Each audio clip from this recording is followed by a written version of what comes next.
Magandang araw sa inyong lahat, at ngayon ay araw na naman ng Biyernes at punta tayo sa masjid.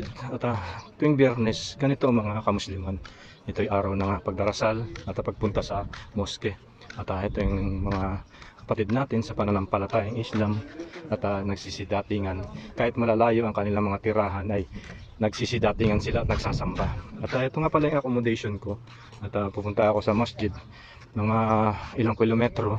Medyo malalayo-layo ang aking pupuntahan na sambahan dito sa Tuwal. Ito'y probinsya, mga kapatid. At sa labas ng Jeddah ito, probinsya ng Tuwal. Maliit na pamayanan ito. At ayan yung aking mga kapatid na mga Muslim, mga Bangladesyan. At sila yan pupunta sa moske para sumamba. Ayan, kahit na malayo ay pumupunta sila sa moske. At ayan, no, nagsisidatingan sila doon sa moske. Napakaraming mga tao na sumasamba, yung mga iba-ibang lahi, kagaya ng mga Bangladesh, India, Pakistan, Yemeni, Sudani, at iba't iba pang mga tao, at mga Pilipino. Ilan lang ang mga Pilipino dito dahil ito'y sulok din dito sa probinsya, sa labas ng Jeddah, kasulukan nito at papunta sa road sa Madina. Kaya kung dediretsuin mo to, makakarating ka sa Madina. At ayan ang lugar ko, mga kapatid. Ayan, at tayo na, pumunta tayo sa moske at magdarasal tayo at manalangin para kay Allah sa araw-araw na buhay natin. Mga panalangin na hinihingi natin, naway tanggapin ng Allah at pagnubayan tayo sa araw-araw na buhay natin. At ngayon ay araw ng Biyernes. Ngayon ay araw ng sasalat, pag-aalay at pagdarasal. Ito ay napaka-importante na araw tuwing araw ng Biyernes, at lahat tayo pumupunta rito sa masjid para manalangin. Ayan. At ito, mga kapatid, naglalakad tayo ngayon dito sa kainitan ng araw. Alas 12 ng katanghalian tapat dito sa Saudi Arabia, sa Tuwal. Yan po ang aking lugar. At ito yung sa sulok, sidliblib na lugar. Ito yung probinsya. At kahit malayo-layo ay talagang pinupuntahan at dinarasalan dito sa maske na ito. Ito yung napakatagal na rin ng panahon na moske na nakatatag dito sa Tuwal. Sa mga nakaraang mga pinalabas ko sa inyo, yung bahay dito ng mga Saudi nung panahon ay putik, o yung MUDs. Kaya ipapakita ko sa inyo itong mga lumang bahay nila noong unang panahon dito. Makikita nyo rin ang bahay ng Saudi noong unang panahon. Tara, at pupunta po tayo doon at para makita ninyo. At doon yung mga tindahan ng mga pagkain, mga damit, bilihan ng cellphone, dyan sa side na yan. Tingnan nyo yung mga kabahayan. Hindi siya masyadong malalaki at matataas, hindi katulad ng Jeddah sa syudad ay talaga napakalalaki ng mga bahay dito. Maliliit lang dahil ito ay probinsya, maliit na pamayanan.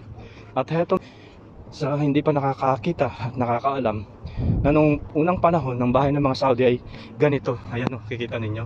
Yan ang bahay ng unang panahon ng mga Saudi, MUDs o yung putik. Dito sa lugar nito, siguro noon ay wala pa masyado mga kabahayan dito guys noong unang panahon. Puro ang bahay lang dito ay yan, ganyan, putik. At ngayon mga moderno na nakikita ninyo, yung malaking bahay na yan, yan ang mga moderno. Walang pinagkaiba sa bahay nung unang panahon, kwadrado lang, walang estilo at pintura puti o kaya yung cream, ganyan. At ito ipapakita ko sa inyo itong bahay ng Saudi para makita ninyo kung ilang taon na itong nakatatag. At hindi nila tinibag para makita rin ng mga henerasyon ng mga Saudi o mga tao na meron silang ganito na bahay dito sa Saudi Arabia. Ayan, ito yung bahay ng Saudi. Tingnan ninyo, malamig siya at ang pagkakagawa ay yan, MUDs o yung parang nuno sa punso, nakikita ninyo kapatid. Yan, yan yung putik o yung MUDs. Tingnan ninyo, parang sa tsokolate. At yung pagkakagawa ng kanilang mga biga ay yari sa sa mga dates o yung tamar. Ayan guys, so, mga kapatid, nakikita ninyo, yan ay troso na yari sa dates at ang sinalsan-salsan na daon ng dates at parang banig. At ayan, tagal na ng panahon na yan, meron pa silang ewan ko kung ano to yung lutuan nila dyan. At wala na naninirahan dito. Siguro tagal na ng panahon, siyempre. At hindi nila winasak at para makita ng mga tao na meron silang ganyan na bahay. Ayan. Yan yung muds o yung house na gawa sa putik. Diyan nakahalera rin hanggang doon. Napakaraming bahay dito no. Siguro noon dito. At ito nawasak na. Kita nyo. Ayan, pinakita ko lang sa inyo para sa mga tao at nakakaalam nanonood ng ating vlog ay para masaksihan ninyo kung ano yung bahay ng mga Saudi noong unang panahon. At sa parte ng western, bahay naman doon ay mga bato, mga marble, gawa sa mga bato na marble, at dito naman ay gawa sa putik. At ang kinabubuhay nila dito sa lugar na ito, dahil tabi ng dagat ito, ay fisherman o mangingisda. At sa part of western, doon ay ang kinabubuhay nila ay ang pagtatanim ng mga halaman, prutas, gulay. Malamig doon sa lugar doon sa parte ng Al-Baha, Barjurasi, Abha, yun. At dito naman sa parte ng lugar na ito, ang kinabubuhay ng pangingisda. At tingnan ninyo, disyerto noong unang panahon nito. At napakalayos noong na lugar na ito. Siguro ang mga alagain dito, mga camel, tupa, kambing. Doon sa parte nan sa western, ganun papunta sa Yemen, yun ang mga kinabubuhay nila. At yan yung bahay ng Saudi noong unang panahon, mga kapatid. At ipinakita ko sa inyo. At ayan, pinalabas para malaman din ninyo na ang Saudi ay yan, bahay nila ay ganito. Kung sa atin ang mga bahay natin noong unang panahon, mga yantok, mga kawayan, pawid, buko, dito yan ay pagkakagawa ay putik o yung muds. At ang pagkakagawa ng kanilang mga biga ay yung mga pangalan nito, yung dates o yung tamar. At tingnan ninyo, mga dahon ng dates pa rin. At pinatong-patong, tinali nila. At ayan, yung pinakaroop nila. Malamig dito sa ano na to, tingnan ninyo. Dahil nga buhangin siya. At yari din sa mga bato-bato na maliliit. Yan, hanggang doon yan sa dulo. Yan yung bahay ng Saudi nung unang panahon, na ilang siglo na to, ilang taon na, hindi ko more than long years na yan. Diba? Ngayon sa moderno nating panahon ngayon, ang mga gamit ngayon, mga bakal, hollow blocks, semento, pero nung unang panahon, mga yan, mga putik. At ayan, ito yung lutuan nila at nawasak na rin. At ayan, nakikita ninyo, yan ang dito sa part of dito sa, hindi ko alam kung western ito o south, basta dito sa part of Medina ang lugar na ito, road south siguro to. Ayan guys, at ayan, nakikita ninyo. At ito ang masjid. At ayan, at pinaganda na rin nung unang panahon. Siguro ganyan din ang mga yan, mga bahay na yan. At ang pagkakagawa nito ay putik. At ngayon din nga moderno na at ay naayos na rin, pero napakatagal na ng panahon yan. At ito ang masjid dito sa Tuban. Ayan, napakarami rin pumupunta rito, nagsasamba, ayan, nagsisidatingan na ng mga iba-ibang lahi, Indian, Pakistan, Bangladesh, Egyptian, Turkey, Sudani, Saudi. At tayo mga Pilipino na Islam na napupunta dito. Kaya ngayon, balik Islam ako. At ito, nagpunta ako dito. At dyan sa side na yan, marami din mga bumibili ng mga gamit dyan sa labas ng mosque tuwing Biyernes. Mga gulay, prutas at mga iba't mga kagamitan dyan sa lugar na ito. Doon banda roon, mga prutas, gulay yan. At ito, natapos na ang aming pagsasala dito sa masjid. At ayan ang ating mga kapatid, nagsiuwian na. Dito nga pala yan sa lugar ng Tuwal, dito sa Saudi Arabia, road to Medina. At ito yung mosque na napakalaki dito sa Tuwal. At napakaraming tao ngayon, Biyernes. At dito nagsisimbahan. At ang mga ibang lahi, Pakistan, Indian, Bangladesh, Sudani, Turkey, Egyptian, mga Saudi. At parang wala naman ako nakikita ng mga Pilipino. Halos mga ibang lahi, mga Egyptian, Bangladesh, India. Ayan, napakaraming tao. Halos mga ibang lahi yung mga nandito. Dito marami mga nagtitinda rito. Ayan, mga ukay-ukay ba? Ayan, nakikita nyo. Ayan, ang dami. May mga t-shirt, mga polo, pantalon. Mamili ka lang dyan. Pero mga second hand yan, mga ukay-ukay. Dito sa side na ito. Ayan, napakarami mga mabibili dito ng mga ukay-ukay, mga pantalon, damit. Ayan, ang dami oh. Ito yan sa Tuwal. At ayan, sisibilihan yung ating mga kaibigan dito. Ayan, mga polo, pantalon. Ayan. Mamili kayo dyan ng iba't ibang mga pantalon na yan. Mga t-shirt. Ayan. Bags. Ayan, nakikita niya. Dami oh. Ayan ang mga iba-ibang lahi, mga Pakistan na mga namimili dyan. India. Halos mga Pakistan at mga Bangladesh na nandito na namimili. Namimili ng kanilang mga damit, mga second hand. At mayroon din computer. Ayun oh, may computer pa din dito oh. Ayan, kikita niyo. Computer, ayun oh. Hindi ko alam kung magkano itong computer na ito, kung ma-under pa o hindi. Mga gadgets, shoes. Ayan guys. Tingnan nyo oh. At itong bag, mga inuminan, mga baso, thermos, kaldero. At mayroon din ano dito oh, New Balance oh. Original kaya itong New Balance na yan. Ayan oh.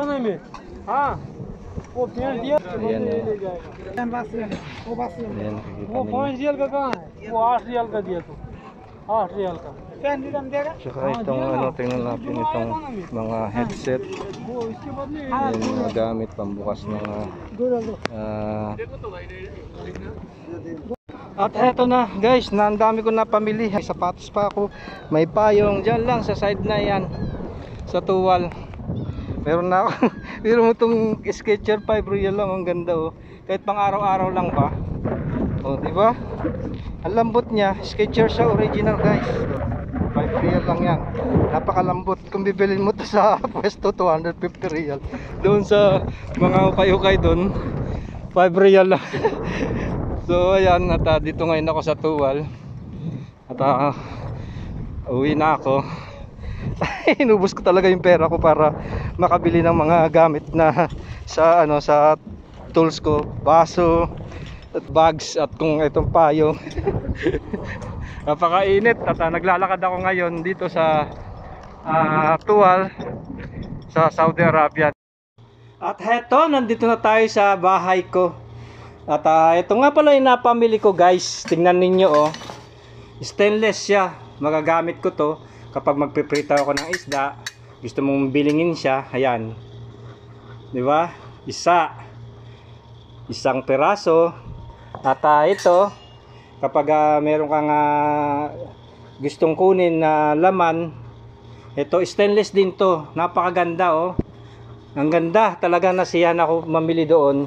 At ito rin, kapag meron kang niluto na sabaw at gusto mong kunin ng karne, yan, ganyanin mo lang siya. Lalo na isda, karne yan. Stainless talaga din siya guys.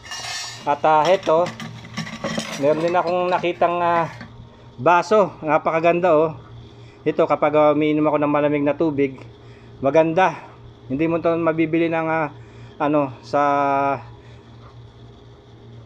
supermarket ng 1 real. Siguro 5 real to, pero ito nabili ko rin. Lahat yan ay 10 real. Yan. At ito, tingnan nyo, para babasagin siya. Pero okay na to. At pag may umiinom ka ng malamig, ayan, pwede siyang mainit, pwede siyang malamig. At ang ganda ng style niya. Okay pa naman. Ayan, pang kape, pang juices. Ayan, ang ganda. At ito, ang nagustuhan ko doon, yung mga stainless.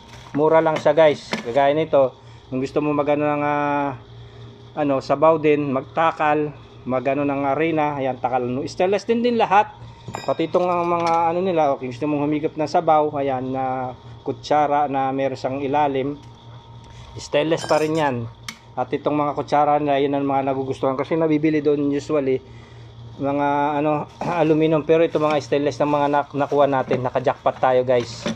Ayan oh, kutsara lang ang gusto ko doon. Mga matitibay siya, mga stainless talaga. Ayan, makakapal. Ayan, mga nabili natin mga gamit. At ito naman stainless din guys. Gusto nyo magbukas ng mga can, ayan, mga sardinas o yung mga ano, tsaka pambukas ng soft drinks. Ang ganda guys oh. Mura lang lahat ito. Nabili ko is 25 real, equivalent to 375 pesos. At ito, dahil mahilig ako magbubungkal sa halamanan, ace pa siya guys oh, ace oh. Tingnan mo, oh, stainless siya, oh. Pag nagbungkal ka ng ano ng halaman, matibay ito at saka kalidad, quality talaga. At ito din, oh, ace din ang tatak niya, oh. Yung pag ano, matibay yung ano niya, yung bakal niya. Ewan ko kung bakal to, stainless, hindi nangangalawang. Stainless siya, guys. Tapos magkakalkal ka, oh, di ba? Wow. So ito naman, pangkalkal din sa loop dahil mahilig ako magtatanim ng ano, ornamentals. Matibay yung pagkakagawa niya, quality talaga. Ayan, guys, oh. Pag binungkal mo ng lupa, oh, di ba? At ito rin yung pala na maliit. Oh, naka-discount talaga ako ng malaki. Tuwang-tuwa ako, guys. Dahil ito hindi mo mabibili sa Pilipinas ng 375 pesos lahat 'yan. Biro mo ito lang, oh, nagkakalaga na ng 500 pesos siguro to 600 pesos. Itong ano lang na to. Yung pala. Ayan, oh, di ba? At ayan lahat 'yan, oh. 25 real equivalent to 375 pesos. At meron din akong ano, yung dahil nga mahilig ako mag-travel guys. At ayan. Kumbaga yung pagbaon ko, matibay din siya, oh. Meron din siyang hawakan kapag pupunta ako sa ano, sa site ko, kanin man o ulam, ayan, oh. 'Di ba? Ang ganda, guys. Enjoy talaga at wala pa siyang talagang basag, oh. Ang ganda, ang mura. At na-enjoy ako doon bumili. At finally, ayan. At ito talaga Skechers, guys, oh. No, tingnan nyo, Skechers, oh. Skechers siya, oh. Skechers Duwalk. Alam nyo kung bibili nyo to sa ano, sa pwesto, kakalga ng 250 to 350 real. So ito 5 real lang. Matibay siya. Lalabang ko lang siya. Ayan, sinuot ko na nga lumakad. Ayan, oh. At ito, dahil plano ko na gumawa ng lecture plan. Ayan, meron din ako nga ano, steamer. Ayan. Isang piraso lang. Ito yung ano sa rice cooker. Ewan ko kung magkano nila. Basta ito lahat. Una nagbigay ako ng ano ng 20 real. Ayan. Tapos nagada ako ng 5 real. Ito finally ito 5. Pero lahat yung 25. But may payong din ako na free. Saan ka pa, guys? Ang tibay ng payong niya, linipad kanina pero hindi pa rin nasira. At ang gusto ko lang dito, guys. Tingnan nyo ang kapal ng kanyang ano, yung kanyang sarahan. Matibay, oh. At ito pag umulan, dito hindi naman umuulan, ipapabagahin natin 'to, 'di ba? Ang dami kong na-pre, ano, may payong pa ako. Matibay itong payong na ito. Talagang matibay ang kapal ng ano niya, oh, yung ano niya, aluminum niya, hindi siya mababali. Lumipad kanina pero hindi siya nagwatak-watak, kaya ang tibay niya. Kita niyo naman kung matibay ang payong tsaka yung mga ano niya, aluminum niya, di ba? Oh, yung mga bakal-bakal niya. Matibay talaga as in. Ayan, guys, ayan ang aking napamili sa ukay-ukay. Ang dami. Tumingin kayo sa mga quality pero mura. Doon sa ano, kahit na ukay-ukay yan, makakatipid ka talaga as in. Kaysa bumili kayo ng bago. Tingnan nyo naman, guys, oh. Bago naman, di ba? O ano bang pagkakaiba sa ano nito, sa mga luma, sa mga ukay-ukay, oh. At saka itong mga ano to, stainless, oh, bago. Kita nyo naman, oh. O, di ba? At itong mga pambukas ng mga can sa ano, soft drinks, oh, di ba? O itong mga pang ano ng ano sa halaman, stainless talaga, hindi ka kaka-lifetime na to. Ace talaga, oh. Quality talaga. At okay, guys, di siya kinakalawang talaga. Ace, alam niyo naman yung ano, branded, 'di ba? Ace 'yan. Mahal sa atin 'yang Ace. Ano. At ito, hindi ko kutsara. Sana kahit na isang dosena lang, oh. Mga 5 real lang, equivalent to 75 pesos. Kaso dalawa lang. Pang travel ko lang ba pag magano ko. Ayan, guys. So, ayan ang aking napamili sa ukay-ukay ngayon.